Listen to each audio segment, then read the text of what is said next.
빌립보서 2장 15절로 30절 말씀 함께 봉독합니다. 이는 너희가 흠이 없고 순전하여 어그러지고 거스리는 세대 가운데서 하나님의 흠없는 자녀로 세상에서 그들 가운데 빛들로 나타내며 생명의 말씀을 밝혀 나의 다름질이 헛되지 아니하고 수고도 헛되지 아니하므로 그리스도의 날에 내가 자랑할 것이 있게 하려 함이라.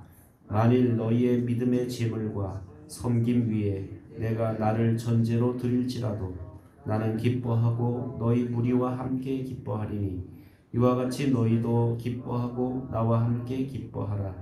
내가 디모데를 속히 너희에게 보내기를 주 안에서 바람은 너희의 사정을 알므로 안위를 받으려 함이니 이는 뜻을 같이 하여 너희 사정을 진실히 생각할 자가 이밖에 내게 없음이라. 그들이 다 자기 일을 구하고 그리스도 예수의 일을 구하지 아니하되 디모데의 연단을 너희가 아나니 자식이 아비에게 함과 같이 나와 함께 복음을 위하여 수고하였느니라. 그러므로 내가 내 일이 어떻게 될지를 보아서 곧 이 사람을 보내기를 바라고 나도 속히 가게 되길 것을 주 안에서 확신하노라. 그러나 에바브로디도를 너희에게 보내는 것이 필요한 줄로 생각하노니 그는 나의 형제요 함께 수고하고 함께 군사된 자요 너희 사자로 내가 쓸 것을 돕는 자라. 그가 너희 무리를 간절히 사모하고 자기가 병든 것을 너희가 들은 줄을 알고 심히 근심한지라. 그가 병들어 죽게 되었으나 하나님이 그를 긍휼히 여기셨고 그뿐 아니라 또 나를 긍휼히 여기사 내 근심 위에 근심을 면하게 하셨느니라. 그러므로 내가 더욱 급히 그를 보낸 것은 너희로 그를 다시 보고 기뻐하게 하며 내 근심도 덜려 함이니라. 이러므로 너희가 주 안에서 모든 기쁨으로 그를 영접하고 또 이와 같이 같은 자들을 존귀히 여기라. 그가 그리스도의 일을 위하여 죽기에 이르러도 자기 목숨을 돌보지 아니한 것은 나를 섬기는 너희의 일에 부족함을 채우려 함이니라. 아멘. 바울이 빌립보 성도들에게 예수님을 닮아서 영적인 그런 교제를 나누라고 이렇게 앞에서 권면한 후에 15절에 보면 하나님의 흠없는 자녀로 세상 가운데 살 것을 이렇게 이야기합니다. 그리고 난 후에 자신의 이야기를 이제 하게 되는데 사도 바울은 빌립보 성도들에게 성도들이 그렇게 늘 섬기는 교회, 늘 자기를 위해서 기도하는 교회가 너희밖에 없다. 빌립보 교회 너희들이 사실 뭐 바울이 복음을 전한 2차 전도, 3차 전도 여행을 하면서 바울이 쭉 사실 복음을 전한 교회는 한두 교회가 아닙니다. 뭐 저쪽 아시아에도 에베소 교회 뿐만 아니라 라오디게아 교회 수많은 그런 교회들이 있고 또 이쪽 유럽으로 넘어오면서도 뭐 빌립보 교회 또 데살로니가 교회 또 베레아 교회 뭐 이런 수많은 사실은 바울이 다니면서 교회를 개척했고 세웠지만 그래도 끝까지 바울을 생각하고 바울을 염려하고 바울을 후원했던 교회는 이 빌립보 교회밖에 없었다는 거죠. 그래서 바울은 빌립보 성도들이 이렇게 섬기는 것이 구약의 이스라엘 백성들이 하나님 앞에 제사 드렸던 그런 제사에다가 이렇게 비유하는 모습을 오늘 보게 됩니다. 당시 이스라엘 백성들은 제사장들이 매일 아침과 저녁으로 양 한 마리씩을 이렇게 제사를 드렸습니다. 전제로 드렸어요. 그 전제라는 제사는 어떻게 드리냐면 이제 양을 잡아서 제단 위에 올려놓고 거기다가 고운 가루를 뭐 우리 수량을 하면 2리터 정도를 이렇게 고운 가루를 그 양 위에다 붓습니다. 그리고 난 다음에 한 1리터 정도의 포도주를 그 위에다 이렇게 부으면서 드리는 제사가 이제 전제 제사입니다.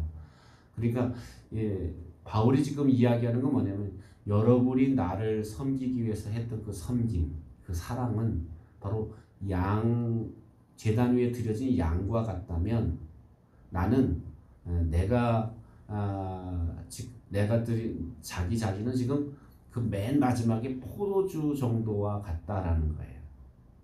그러니까 그 얘기를 하는 거야.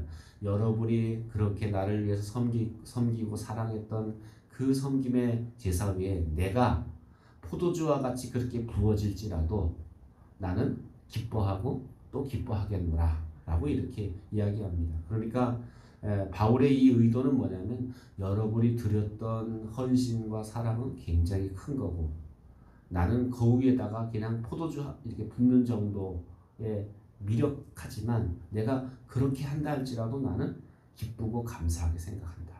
그러니까 바울은 굉장히 겸손했던 사람입니다. 복음 앞에서 자기 자신이 성도 중에 지극히 작은 자라고 할 정도로 자신을 굉장히 사실은 겸손하게 복음이 그리스도의 일이 크게 보이고 자기 자신은 작게 여겨진 사람이에요. 그러니까 나는 포도주같이 그렇게 부음받을지라도 전제같이 부음받을지라도 나는 기뻐하겠다. 기뻐하고 또 기뻐하겠다라고 이렇게 말하고 있습니다. 그리고 난 다음에 이제 바울의 영적인 아들과 같은 디모데를 내가 너희에게 보내는 것이 좋겠다라는 이야기를 합니다.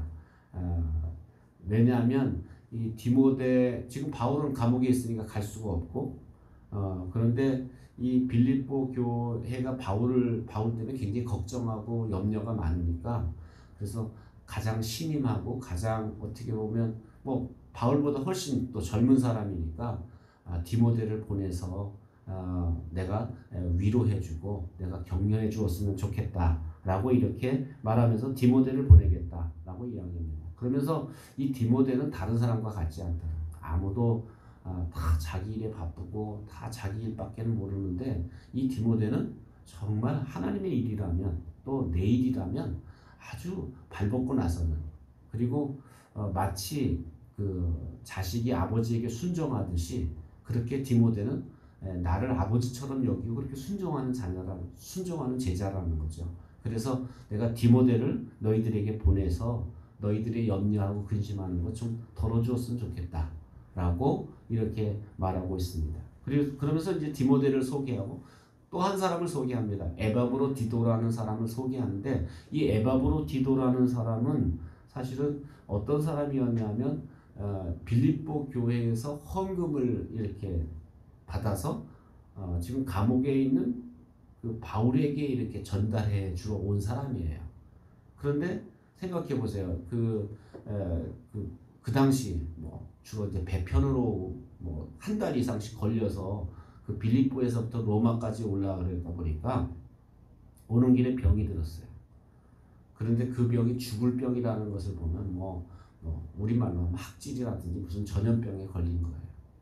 그 오랜 시간 동안 배를 타고 멀미하고 그러면서 이 풍랑을 만나고 그러다 보면 사실은 이 병이 들었는데 아주 죽을 병이 들었다. 오늘 성경은 그렇게 이야기합니다. 디모데가 여러분의 헌금을 연보를 나에게 전달하기 위해서 오는 길에 병이 들어서 죽을 병이 들었다. 그런데 주께서 그의 병을 고쳐주셨다. 그래서 여러분 생각해 보세요. 요즘같이 무슨 핸드폰이 있고 전화가 있어서 근데 헌금을 가지고 감옥에 갇힌 바울을 찾으러 갔는데 소식이 깜깜무소식이야. 얼마나 돌아올 때가 되면 돌아오질 않는 사람이. 그러니 빌립보 교회에서는 얼마나 답답하고 얼마나 힘들겠어요. 그래서 지금 바울은 그 편지를 이제 어떻게 보면 디모데 지금 이 에바브로디도 편이 아마 빌립보서를 써서 이제 아마 에바브로디도 편에 이렇게 보내는 것 같은데 그러면서 여러분이 얼마나 걱정이 많겠냐. 그래서 디도를 빨리 보내는 것이 좋겠다고 생각해서 내가 디도를 보낸다라고 얘기하면서 뭐라고 이야기하냐면 이 디도는 정말 신실한 사람이고 이 디도는 정말 하나님이 이렇게 그 죽을 그런 질병에서 하나님 고쳐주신 그런 하나님의 은혜를 경험한 사람이다 하면서 이 디도를 기쁘게 영접해 줄 것에 대해서 이제 당부하는 내용을 편지에 기록하고 있습니다. 오늘 우리의 삶 가운데 특별히 그 바울이 자기 자신을 마지막 포도주 이렇게 제물에 붓는 포도주로 드려진지라도 자기가 기뻐하겠다고 얘기했던 이 모습을 보면 오늘 우리의 삶에 특별히 우리가 헌신이라든지 희생이라든지 어떤 것들이 우리가 겸손하게 자기 자신을 드러내기 위해서이 아니라 정말 겸손하게 그렇게 드림받는 저와 여러분 되시기를 주의 이름으로 축원합니다. 기도하겠습니다. 함께 기도할 때 우리가 주님 앞에 서는 날 잘했다고 칭찬받을 수 있도록 우리가 주님을 닮은 그런 일꾼이 되게 해달라고 기도하고 여러분 자신의 기도 제목을 놓고 기도합니다. 사랑과 은혜가 풍성하신 하나님 아버지,